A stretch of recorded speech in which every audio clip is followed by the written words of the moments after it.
হরে কৃষ্ণ। এই ভিডিওটা আগের দিন রাতের, যখন আমি চিয়া সিডটা ভেজাই। তো চিয়া সিড এখন আর তেমন খাই না। তো আগের দিন ভিজিয়েছিলাম, সকালবেলা হালকা গরম জলের সাথে খেয়েছি। বাবানের যেদিন স্কুল ছুটি থাকে ওই দিন ওকে আর ভাত করে দিই না, ওই দিন সকালবেলা মুড়িটাই খায়, তার সাথে আরও অন্য কিছু খায় যেটা স্কুলে থাকাকালীন আর বাড়িতে খাওয়া হয় না। তো আজকে আলুর ছেঁচকি করেছি।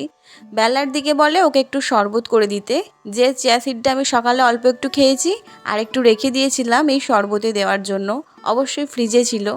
তো স্কুল ছুটি থাকলে ওর নানা রকমের বায়না হয়, এই গরমেতে লস্যি না হলে শরবত। তো আমিও চেষ্টা করি ওকে করে দেওয়ার। তো দুপুরে রান্না করেছি কুমড়ো ভাজা, আলু পোস্ত আর দুধ। আজকে এমনি নিরামিষ, আর নিরামিষ দিনে আমরা দুধ ভাতই বেশি কমফোর্ট।